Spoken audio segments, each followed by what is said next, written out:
Hello everybody, this is an interview for Swords and Soldiers 2, which is coming to the Wii U. With me today are Joost van Dongen. Thomas Badhuis. Swords and Soldiers 2 is a sequel to a beloved WiiWare title. For the people not in the know, could you give an overview of what the game was like? Swords and Soldiers is a strategy game. It's a 2D side-scrolling strategy game. That means that it has a lot of elements from games like StarCraft, Command and Conquer. So you build workers to gather resources, you build units, you build an army. But it's all seen from the side, so then it turns to a very different kind of game where you don't cannot maneuver as much as in those other strategy games. But instead you have spells to help your units. So it's a combination of the strategy of what units do you put forward, what upgrades do you buy, and at the same time, what spells are you using and how do you time them, so there's a bit of faster gameplay there.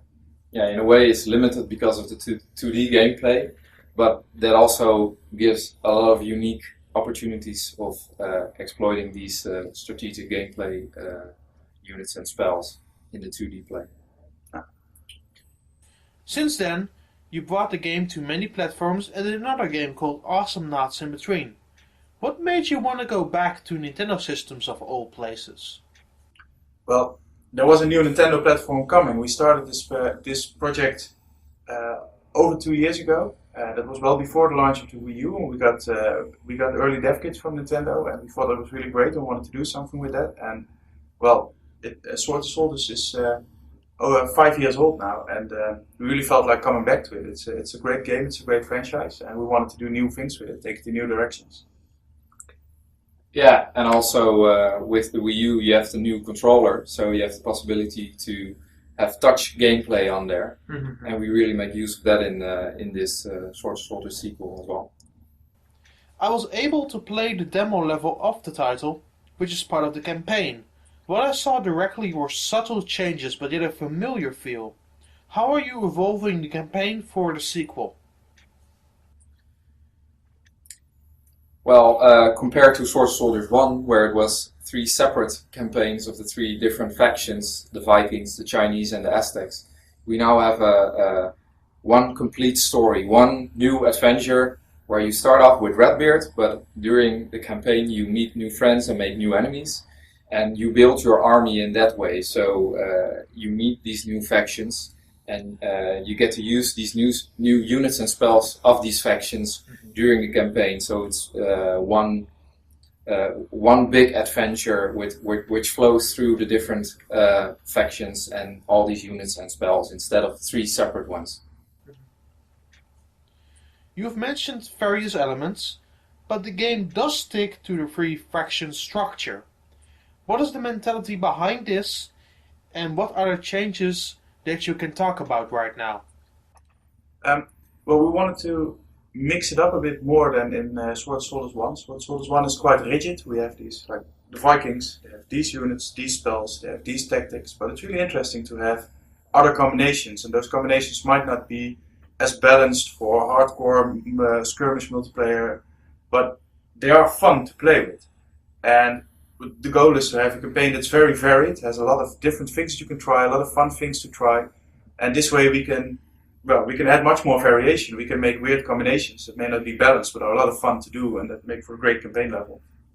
Yeah, there's a lot of interesting combos going on between the units and spells, which wouldn't be possible if it was this rigid structure of 3 separate factions. Now you can combine these a Viking spell with a demon unit, for instance, which works great. What I was impressed by is how more free it all felt. There was some variety in how you could perform certain feats. Is this your attempt with the follow-up? It's kind of a difficult question. You want to go ahead and... Well, of course we want to make the game more... we want to have deeper strategies than in the original Swords and Soldiers and more interesting combinations. We're looking for all kinds of things here, where you can get really good at the game, and to be able to have that, we need to have all these different tactics that you can try, different timings that you can try, and where you can look for the very best combination. And that requires a lot of freedom, that requires a lot of possibilities for the players to do different things. So yeah, that is something that we're working on. Okay. On the Wii U, you are implementing two control schemes, touchscreen and sticks plus buttons. My favorite was the touchscreen, but I can imagine that some would rather prefer the other option. Do you have a favorite? And what makes them both interesting? Well, I myself, I think you can consider me as a hardcore gamer, so I'm really fond of controlled games. So I prefer the stick controls as we call it, but we do make use of the new Wii U controller where you can play touch, and that works great as well. And there's also some form of hybrid control possible where you control the camera with the stick, but you build the units and cast the spells using the touch. So it's completely up to the player which one to choose, and up to now it's 50-50 who prefers the touch or who prefers the stick controls. I think a lot of Wii U players would prefer the touch, as do you. But there's at the same time there's a hardcore audience that would prefer the controls in this game, I think. Yeah, I personally prefer the stick control scheme. It feels a little bit faster, and I like playing on the big screen because when you're playing touch, then you're looking at the small screen of the controller. Next to the campaign, I can imagine that there will also be skirmish options. Will you be able to play locally and how? And will there be online or is that still up for discussion? There won't be online, but there will be local multiplayer, just like in Sword Soldiers 1, where you play with two players on the couch against each other. And there will also be skirmish where you play against AI. Is then one person using the gamepad or is the other person? We haven't figured the details of that out yet. We're supporting all kinds of controllers, so we're also supporting the old Wiimotes, we're supporting the Pro controller, and of course the new controller.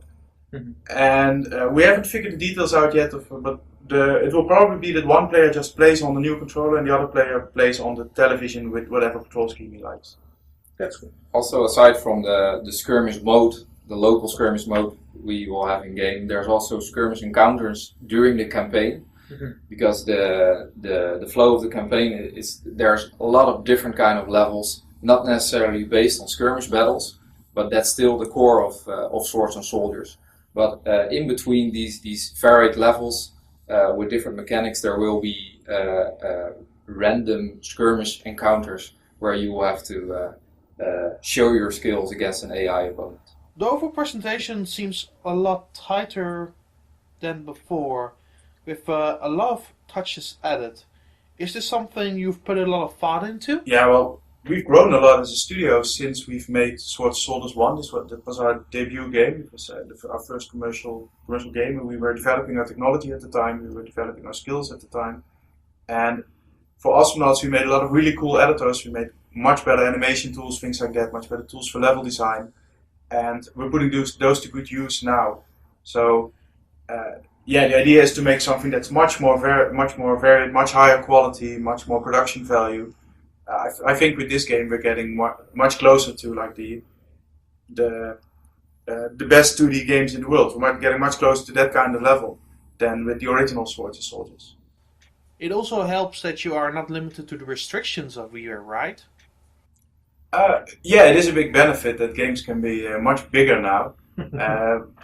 But I guess with better tools, we could also have done better on the original Wii back then.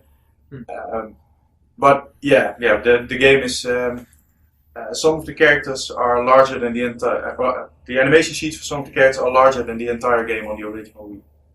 But the overall look of Swords and Soldiers 2 really benefits from the new engine in which Awesomenauts is also built. And I think it's even a step up from Awesomenauts even in graphics quality. The artist really went nuts with tiny details, effects in the background, but also the animations of the characters is way more detailed. And yeah, it's full of these little touches. Like if you cast a snowstorm, then there will be like cold mists going through it, but those mists look like small ice dragons that constantly appear and disappear, like misty dragons or something like that. But it looks really cool. We have lots of small details like that in there now. What are your impressions of the Wii U? And is Nintendo rather fine to work with? Nintendo is really good to work with, of course. Yeah, they're really enthusiastic about the game, so we hope that they will give it a nice spot in the eShop, and they'll do some marketing for us. And their tech support is really good. If you have questions, we always get answers within a day.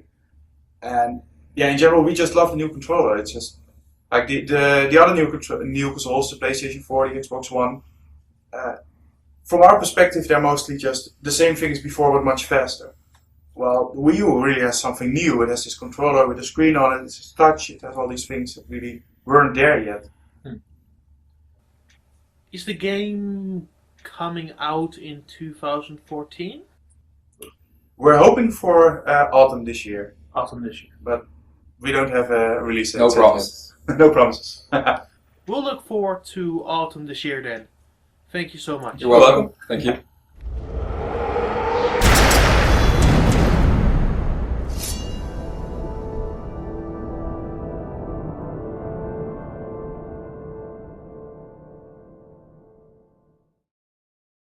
Drinken, drinken, drinken, drinken. Dwars!